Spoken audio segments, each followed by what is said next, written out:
Bismillahirrahmanirrahim. Sahabat, dalam video kali ini kita coba memahami riwayat hidup dalam tanda petik dari Alkitab Bible. Dan saya beri judul videonya adalah Alkitab Bible Riwayatmu Dulu. Materi video ini berdasarkan pemikiran yang saya hormati, Bert D. Ehrman, seorang teolog dalam bidang perjanjian baru dari Amerika Serikat. Seperti yang disampaikan dalam acara debat antara Profesor Bert D. Ehrman dan Daniel B. Wallace dengan judul asli Can We Trust the Text of the New Testament? Bisakah kita mempercayai teks perjanjian baru? Debat itu diadakan di Southern Methodist University, Texas, USA. Pada bagian akhir video, saya buatkan juga timeline agama Islam dan Kristen sejak awal kehadirannya hingga saat ini. Sebagai ilustrasi, Profesor Bert Ehrman mengambil kitab Markus sebagai contoh yang tidak jauh berbeda ceritanya dari penulis kitab-kitab perjanjian baru lainnya, Timotius, Lukas, dan Yohanes. Markus menulis kitabnya sekitar tahun 70 Masehi atau 40 tahun setelah kemangkatan Yesus.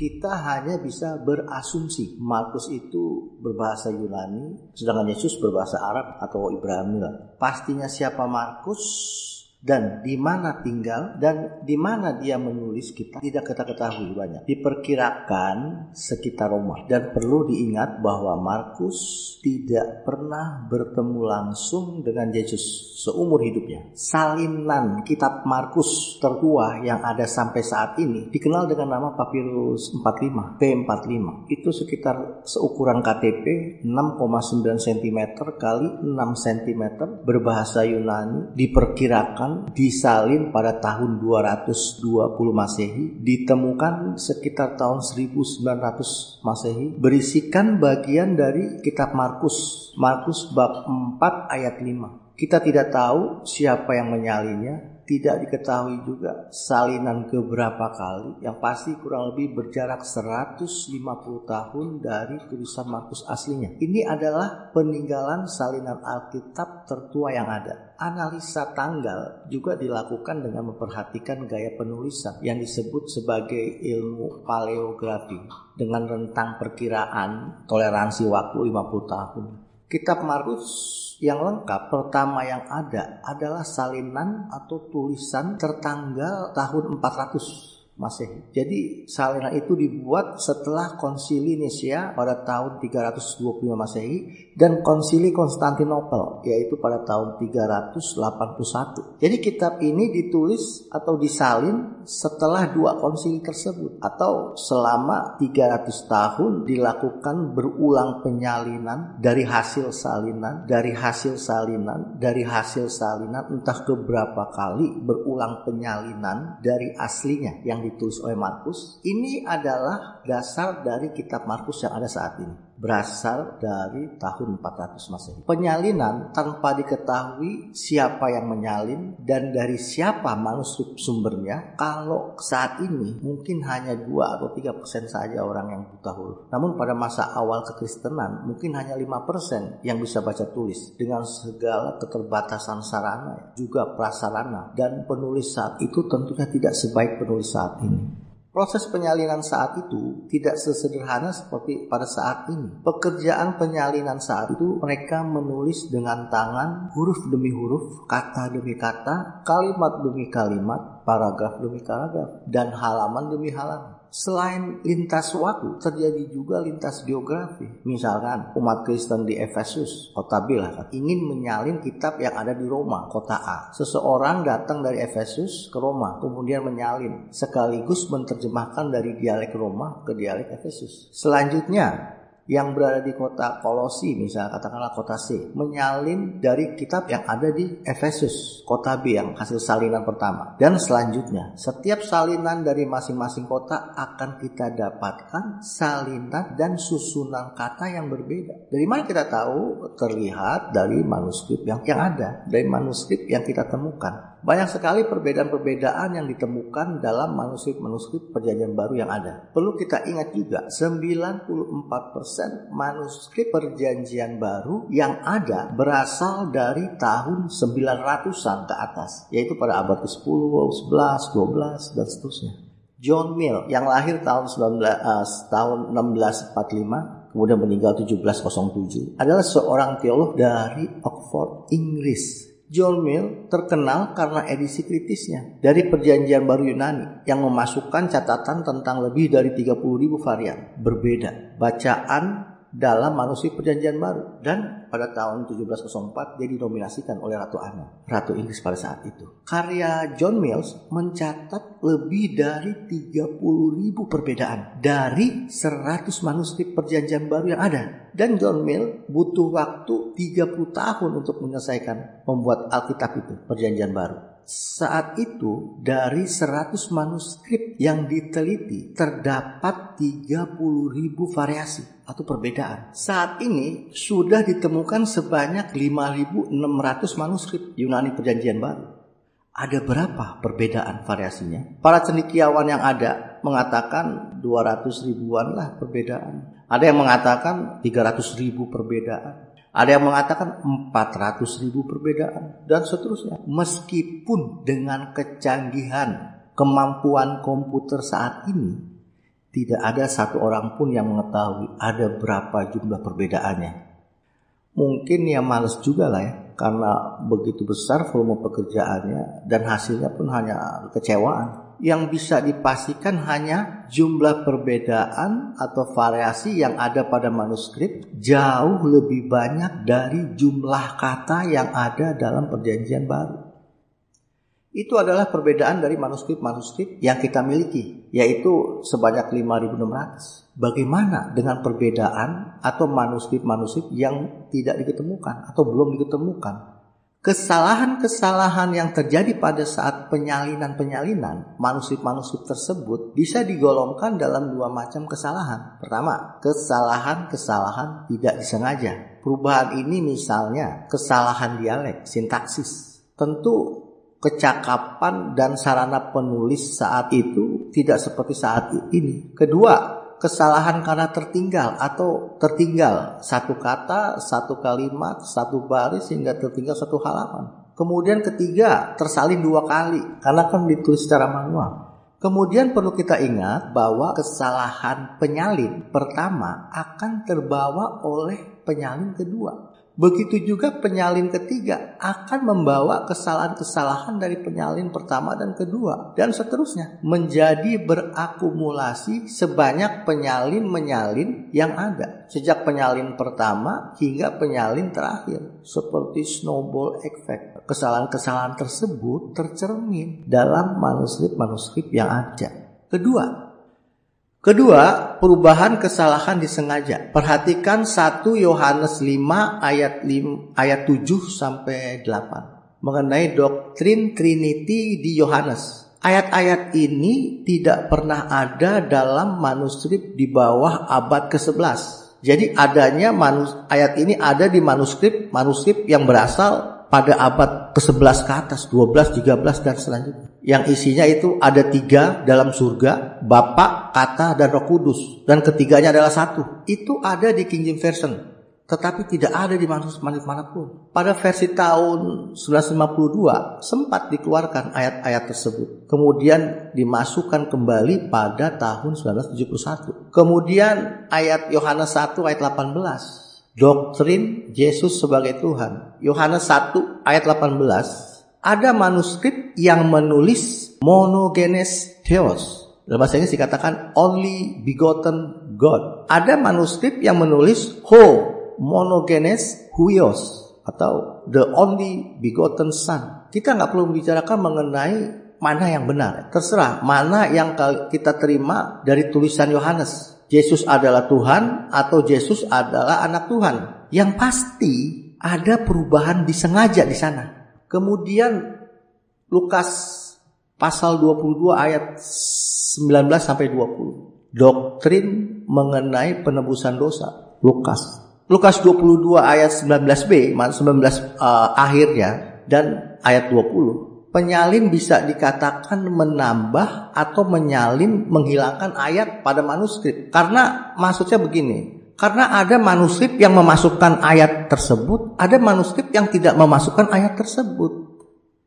Jelas ada korupsi di sana, dalam tanda petik ya korupsi. Yaitu ayat 19b yang berbunyi, yang diberikan untukmu dilakukan ini untuk mengenang saya. Ayat 20-nya, begitu juga setelah makan malam, dia mengambil cawan itu sambil berkata, cawan ini adalah perjanjian baru di dalam darahku yang kutumpahkan bagimu. Dalam manuskrip awal tidak ada. Kemudian pada manuskrip berikutnya ada. Juga ayat Yohanes 7 ayat 53 dan Yohanes 8 ayat 11. Mengapa cerita ini bisa ada dalam Alkitab? Yaitu cerita mengenai wanita penzina yang dihadapkan pada Yesus.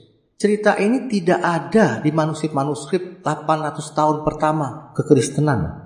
Kemudian juga ayat-ayat Markus 16 ayat 9 sampai 20, di antaranya bukti keimanan seorang dengan minum racun. Naskah awal yang paling dapat diandalkan dan saksi kuno lainnya tidak memiliki ayat ini. Juga ayat Lukas pasal 23 ayat 34. Yesus berkata, Bapa, ampunilah mereka karena mereka tidak tahu apa yang mereka lakukan. Sama. Naskah awal yang paling dapat diandalkan dan saksi kuno lainnya tidak memiliki ayat ini.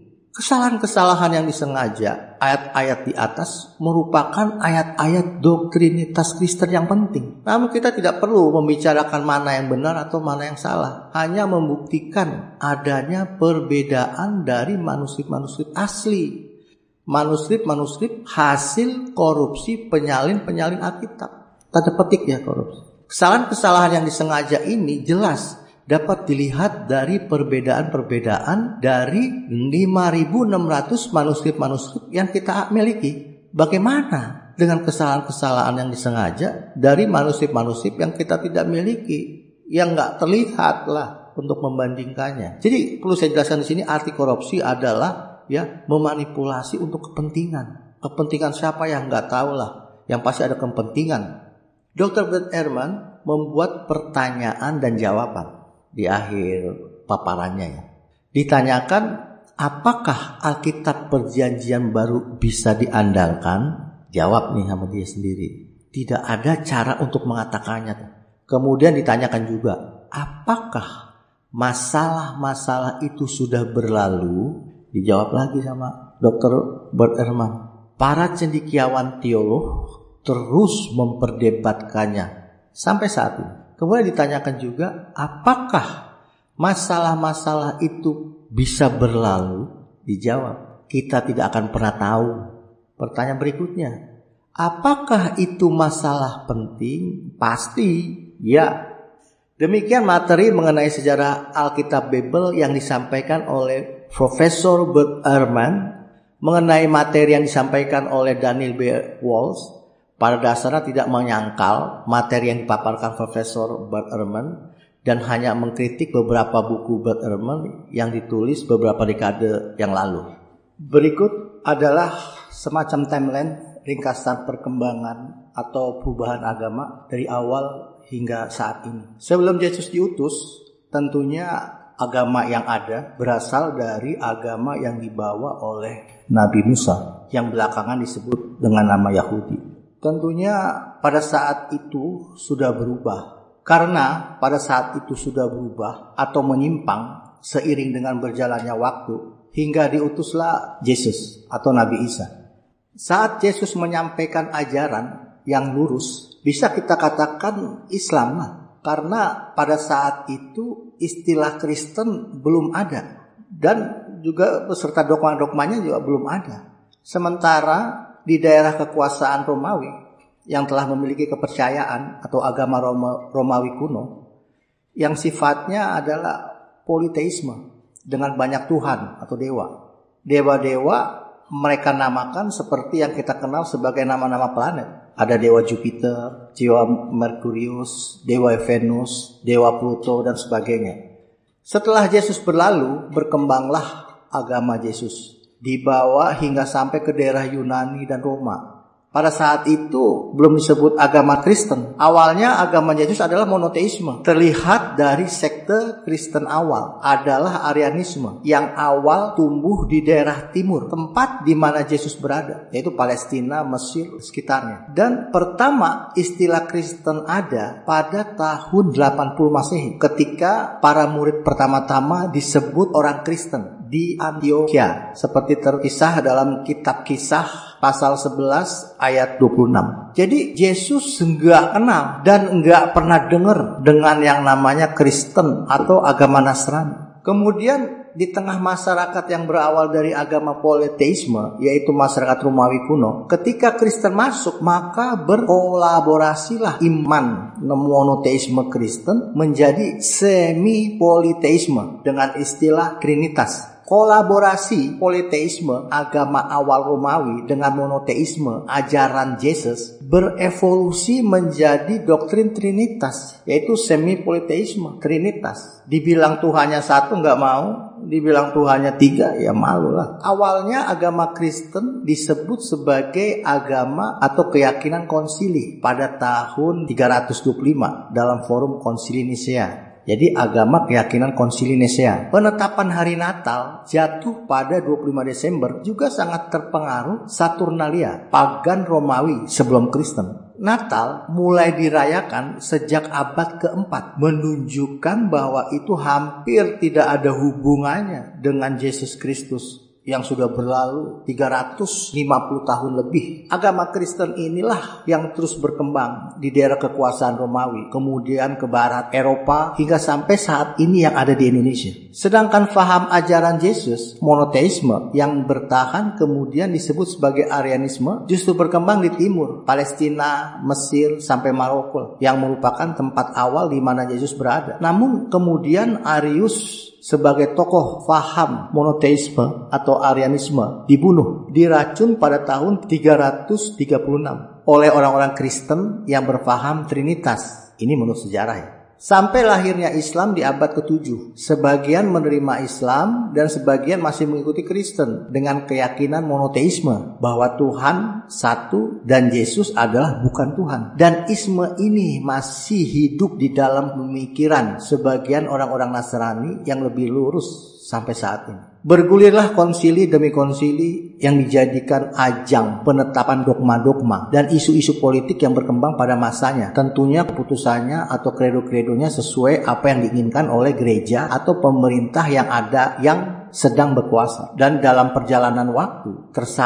terlihat akan efek-efek refleksi akibat kolaborasi monoteisme dengan politeisme berupa benturan-benturan antara dogma-dogma yang dikredokan dengan gospel-gospel yang ada. Pada konsili Efesus tahun 431 Masehi, ada yang menolak hasil keputusan konsili. Terbentuklah sekte baru, Gereja Timur Kuno. Ini efek dari kolaborasi monoteisme dan politeisme.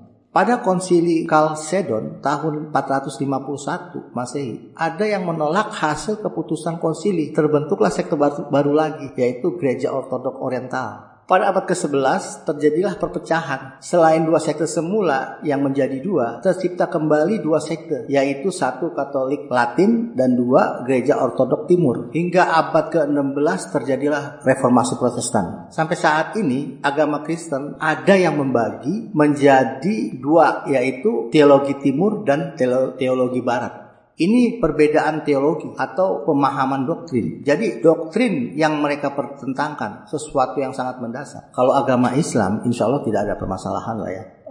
Doktrinnya jelas lah, kesaksian jelas, tidak ada Tuhan selain Allah dan Muhammad adalah utusan Allah. Sedangkan pegangan hidupnya adalah Al-Quran dan ditambah dengan penjelasannya yaitu Al-Hadis. Dalam dua versi Timur dan Barat Kristen, ini terpecah menjadi 6 cabang utama, yaitu Katolik, Protestan, Ortodok Timur, Anglikan, Ortodok Orientalis, dan Asyur. Kadang juga dianggap sebagai cabang ketujuh, yaitu Restorasionisme. Ciri khas dasar Kristen Katolik itu berpusat pada Yesus bersama dengan ibunya Maria. Ia mengambil objek material ke dalam kehidupan sakramental dan penghormatan kepada keduanya, Yesus dan Bunda Maria. Kemudian Protestan. Ciri-ciri utama dari Protestanisme asli adalah Alkitab sebagai satu-satunya sumber kebenaran. Protestan juga mengikuti ajaran Yesus Kristus yang ditransmisikan melalui Perjanjian Lama dan Baru. Protestan percaya bahwa gereja Katolik berasal dari gereja Kristen asli, tetapi sudah banyak perubahan atau sudah banyak kerusakan. Kemudian Ortodok Timur, Kristen Ortodok Timur. Gereja Ortodok sangat berbeda dalam tata cara hidup dan ibadah. Keyakinannya juga berbeda, di mana keselamatan itu tidak mungkin diusahakan oleh manusia dan hanya hadiah Tuhan semata. Kemudian Kristen Anglikanisme terkonsentrasi dalam Tritunggal yang Maha Kudus, yaitu Tuhan, Yesus, dan Roh Kudus yang satu. Anglikanisme memiliki kitab doa umum, kumpulan layanan dalam satu buku yang digunakan selama berabad-abad. Kemudian ada Kristen Ortodok Oriental. Ortodok Oriental menerima doktrin keselamatan yang serupa dan tradisi kolegialitas antara para uskup serta penghormatan ibunya Tuhan dan penggunaan credo Nicea. Gereja Ortodok sangat berbeda dalam cara hidup dan ibadahnya. Kemudian Kristen Assyria adalah kelompok etnis asli Mesopotamia, sebuah wilayah di Timur Tengah. Orang Assyria saat ini ada 3 gereja besar di sana, yaitu Gereja Katolik Assyria Timur, Gereja Ortodok Assyria, dan Gereja Kasdim Babylon. Kristen Assyria memiliki perbedaan dalam cara hidup dan ibadah, sedemikian hingga dianggap sebagai sekte sendiri. Yang terakhir yang dikatakan restorasionisme atau primitif Kristen adalah keyakinan bahwa kekristenan harus dipulihkan sejalan dengan gereja mula-mula yang oleh para restorasionis dipandang sebagai bentuk agama yang lebih murni dan kuno. Mestinya terlihat oleh mereka, kaum restorasionisme, saat ini agama Kristen sudah banyak berubah dari awalnya. Demikian video kali ini, semoga Allah meridai kita semua. Alhamdulillahirabbil alamin.